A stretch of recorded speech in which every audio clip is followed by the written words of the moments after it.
بسم اللہ الرحمن الرحیم وبه نستعین وهو خیر المعین۔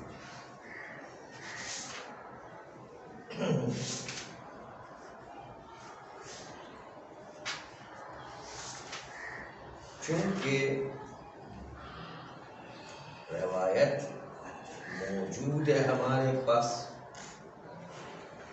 اس بات پر کہ تصریح کی ہے ائمہ معصومین علیہ السلام نے جملے روایات میں کہ جائز انگور اور خرمے کو بیچنا اس شراب بنانے والے کو کہ جس کے بارے میں پتہ ہے کہ یہی ہماری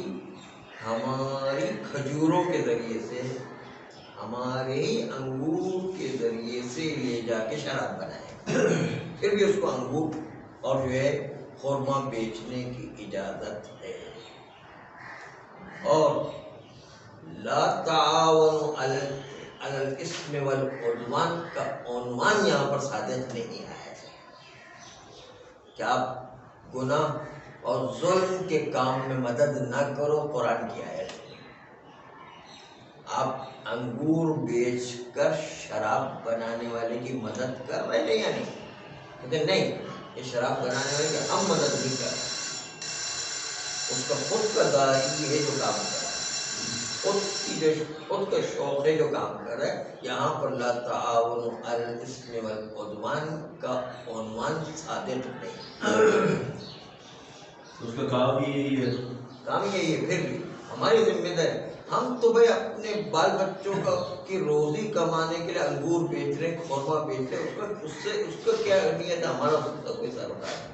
ہاں البتہ ہماری نیت بھی شامل ہو جائے کہ ہم صرف شراب بنانے کے لیے دے رہے ہیں تو پھر ہم گناہ گار ہیں۔ ہماری نیت نہیں ہے، ہم تو خالی انگور بیچ رہے ہیں، اس کی مرضی جو چاہے کرے۔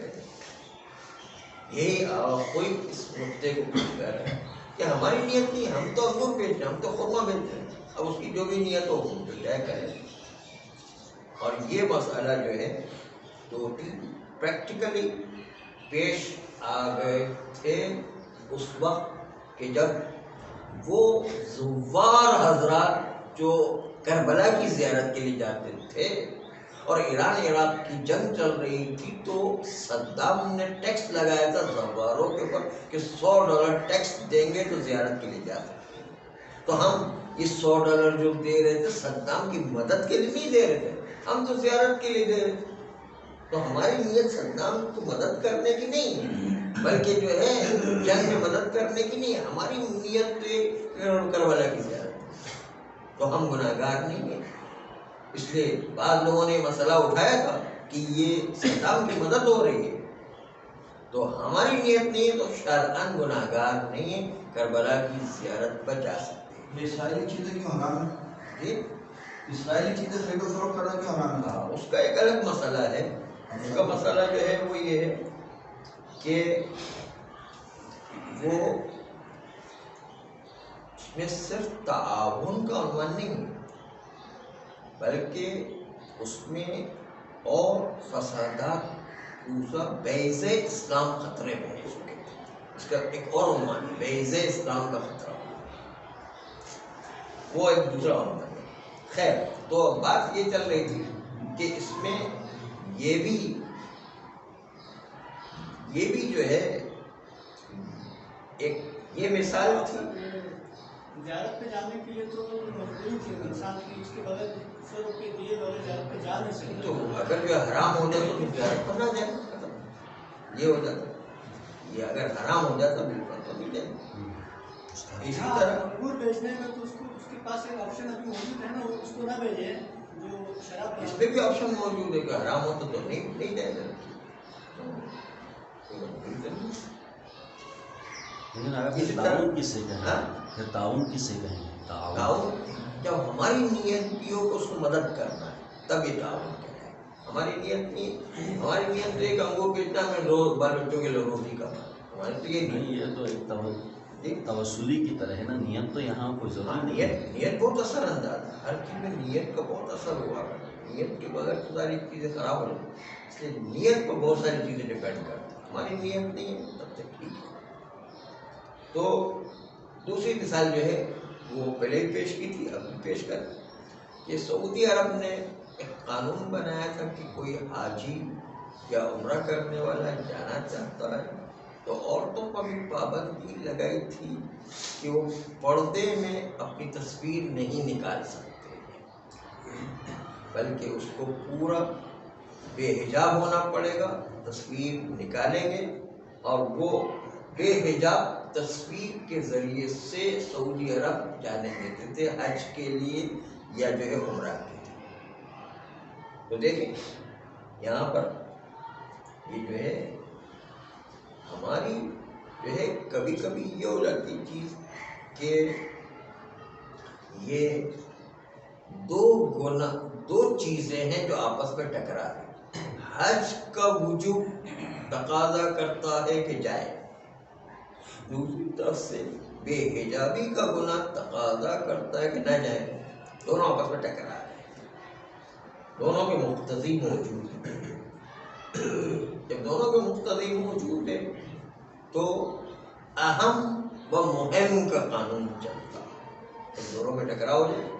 اہم و مہم۔ جب مراجع کرام سے استفتاء کیا گیا انہوں نے کہا نہیں پھر بھی حج پر عورت کو جانا واجب ہے، چاہے بے حجاب ہونا پڑے تھوڑی دیر کے لیے تصویر کے لیے تو بے حجاب ہو جائے، لیکن حج کے لیے ضرور جائے۔ وجہ بتائی کہ چونکہ حج بڑا واجب ہے وہ زیادہ اہم، اور حجاب تھوڑی دیر کے لیے ہٹ جانا یہ چھوٹا گناہ ہے، اس لیے حج کے اہمیت کی خاطر یہ چھوٹا گناہ بھی انجام دے دیا جائے۔ یوں تو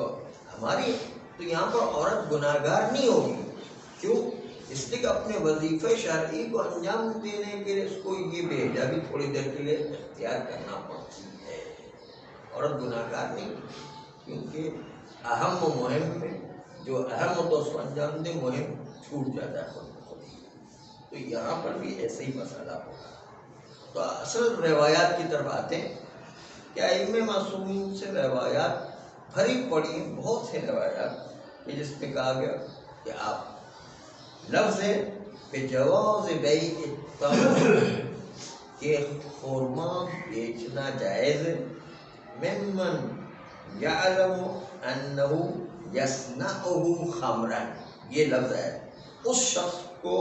کہ جس کے بارے میں پتہ ہے، بیچنے والے کو پتہ ہے کہ یہ لے جا کر اسی خرما انگور سے شراب بنائے گا، پتہ ہے، اس کے باوجود اس کو بیچا جا سکتا ہے۔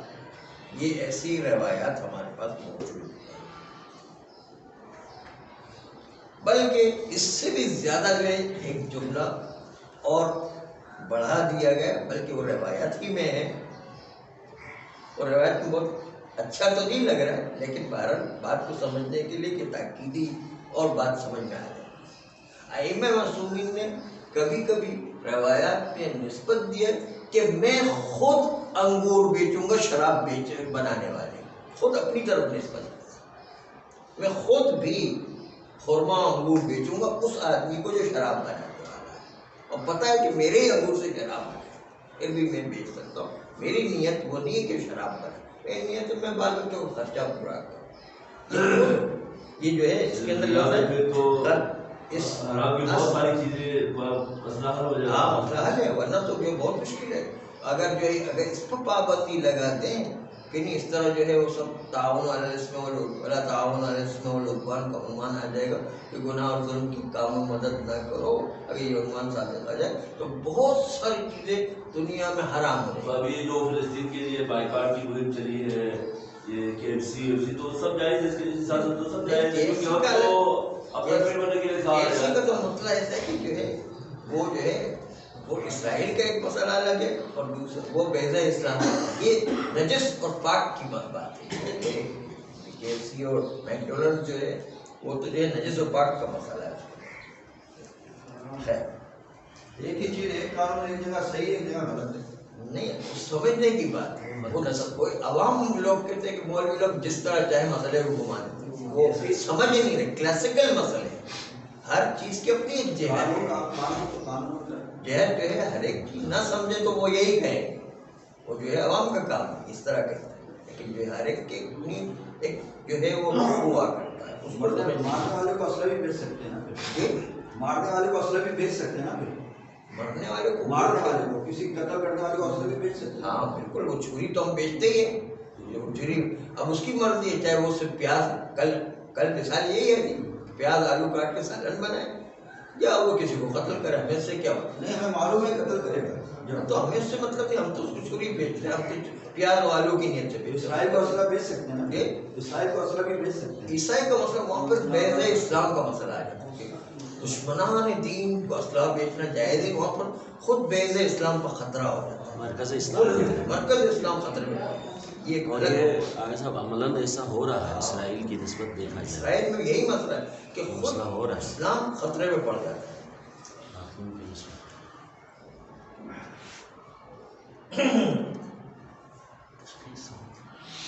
وہاں پر لفظ لکھا ہے، دیکھیں، قد اسندو، ائمہ نے خود نسبت دی ہے، ذالکا، کہ شراب بنانے والے کو انگور و خورما بیچا جا سکتا ہے، اس کو نسبت دی، الی انفسہم، اپنی طرف نسبت دی ہے کہ میں خود بھی یہ کام کروں گا، فی بعضھا بعض روایات. امام خواہ کا جذباتی ہو رہے ہیں تو آگے تو معاملہ خراب ہے. امام کو پتہ ہے کہ یہ بیچ رہے تھے، امام بیچ رہے تھا، ہماری نیت نہیں ہے تو کوئی بات، ورنہ تو دنیا کے اسے ہزاروں چیزیں آپ کو ملیں گی کہ جو ہے ہماری نیت اگر نہیں ہے پھر بھی ہم نہیں بیچ تو آلات مشترک سارے ختم ہو جائیں گے، کیونکہ وہ جا کر کے وہ بہت ساری چیزیں غلط کریں گے، ہماری نیت شامل نہیں ہے. اور اپنے محل میں ہم نے ذکر کیا ہے کہ جب کوئی چیز مشترک ہو جس میں حلال و حرام دونوں جہت موجود ہو، کہ اگر اس کو شریعت مقدسہ میں حرام قرار دے دیا جائے تو بہت سارے امور شریعت میں خود بخود حرام ہو جائیں. اگر ہم کہہ دیں یہ تو جو ہے وہ گناہ اور ظلم کے کام میں تعاون نہیں، گناہ اور ظلم کے کام میں تعاون نہیں، بلکہ ہم اپنی نیت صحیح رکھیں. نہ متن عقد میں ذکر ہو کہ ہم شراب بنانے کے لیے دے رہے ہیں، نہ ہماری نیت پہ شامل ہو اور ان دونوں کے درمیان آپس میں توافق ہو کہ شراب کے لیے بیچا جائے، نہیں، کچھ بھی نہیں، نہ ہماری نیت پہ شامل ہو، نہ دونوں کے درمیان قرارداد ہے، نہ متن عقد میں ذکر ہے، کچھ بھی نہیں. ہم تھوڑی وہ کوئی، ہم تو اپنے بال بچوں کو پیٹ پالنے کے لیے یہ بیچ رہے ہیں. اس طرح جو دعوتیں دینا بھی تو حرام ہو جائے گا، جو لوگ زیادہ کھا کے بیمار ہو جائے. ہاں، اس کی مثال 2-3 آغائے خوئی نے پیش کی، وہی آپ فرماتے ہیں کہ ہمیں یقین ہے کہ اس گھر کو جب ہم اجارے پر دیں گے مثلاً تو قطعاً اس کا لازمہ یہ ہے کہ اس گھر میں وہ حرام کام انجام دے گا، کیونکہ علم عادی ہوتا ہے انسانی کو کہ مستاجر جس نے اجارے پر گھر لیا ہے وہ یقیناً امر حرام کو انجام دے گھر میں، چاہے وہ اپنی بیوی کو گالی دے، تو یہ بھی تو ایک حرام ہے، ہمارے گھر میں جو گالی دے رہا ہے، یا اپنی بیوی کو گالی دینے کے علاوہ جھوٹ بولے، یا وہ اپنے گھر کے اندر جا کے شراب پیے گا، تو ہم کیا یہ سارے محرمات میں جو وہ انجام دیتا ہے، اس طرح بہت سارے محرمات جو گھر میں انجام پاتے ہیں، جبکہ ہم پتہ ہے کہ یہ گھر کے اندر کچھ نہ کچھ ہم انجام دیں گے، جھگڑا کرے گا، مختلف جو ہے لڑائی جھگڑے کریں گے، لیکن اس کے باوجود ہم دیکھتے ہیں کہ گھر کو اجارت پر دینا جائز ہے اس شخص کو کہ جو اپنی بیوی کو مارتا ہے، اپنی بیوی کو گالی دیتا ہے، خود جھوٹ بولتا ہے، شراب پیتا ہے، پھر بھی اس کو ہم وہ گھر کرایہ پر دے سکتے ہیں، کیونکہ ہم تو گھر کو کرایہ پر دیں، اس کی بیوی سے یا اس کی شراب پینے سے ہمارا کوئی بات تھوڑی، وہ خود اپنے اس کو وہ جدائی وہ گھر میں کرے کہیں باہر کرے، اس کی مرضی ہے، وہ اس کو اپنے شوق پر کر رہا ہے۔ بس اصل نقطہ جو ہے وہ یہ ہے کہ کوئی حرام کام میں تعاون صرف اس وقت شمار ہوتا ہے کہ ہماری نیت بھی ہو اس کام حرام میں، تب وہ تعاون کہلاتا ہے۔ جب تک کہ ہماری نیت نہیں شامل تب تک وہ حرام شمار نہیں ہوگا، وہ تعاون بر حرام شمار نہیں ہوگا۔ اس طرح ہم نے جو ہے کسی کو گاڑی کرائے پر دی تو علم اجمالی ہے کہ وہ اس گاڑی کے اندر حرام کام انجام دے گا، لوگوں کی چغل خوری کرے گا، غیبت کرے گا، ظلم کرے گا، اس کے ساتھ جو ہے وہ جوا کھیلے گا، اس کے اندر دوسرے اور محرمات انجام دے گا۔ جیسے بغداد اور تہران جیسے شہروں میں آپ کو پتہ ہے کہ یہ جو ہے وہ ٹیکسی ڈرائیور اور مختلف قسم کے لوگ، ان کے تو دماغ ہی ایسے ہوا کرتے ہیں جو بار بار بگالی، بار بار دو مرتبہ بار بار جو ہے شکایتیں کرتے رہتے ہیں۔ تو ان کو ہم کیا کرایہ پر نہ دیں جبکہ ہماری گاڑی میں یہ سارے کام انجام دے رہا ہو۔ امام حسین غالب نے سرکار نے جمعہ کو اونٹ کرایہ پہ دینے سے منع کیا، حالانکہ وہ حج کے لیے جا رہا تھا۔ وہ ایک نقطہ الگ ہے، اس میں تو کوئی اینڈ ہی نہیں ہے صاحب، اس میں تو اس طرح سے بھی وہ ہے۔ ایک نقطہ الگ ہے، وہ ہم اس کے لیے کہتے ہیں کہ جو مقدس افراد ہیں ان کے لیے التماس دعا، وہ مقدس افراد میں سے مطلب بیچ کے دونوں طرف کے رہے، جس طرف بھی جائیں گے اس وقت شرعاً جائز تھا اس کے لیے، لیکن امام علیہ السلام نے اس کی حیثیت دیکھی کہ وہ بہت بڑا مومن ہے، اس لیے اس گناہ سے بھی اس کو بچایا ہے، اس جو گناہ نہیں ہے لیکن اچھا نہیں ہے اس کو بھی بچایا ہے۔ مقصد سے وہاں پر گناہ نہیں تھا، وہاں پر اس کے عرفانی کیفیت کو باقی رکھا۔ کر کے اولاد ہے صلی اللہ علیہ وسلم۔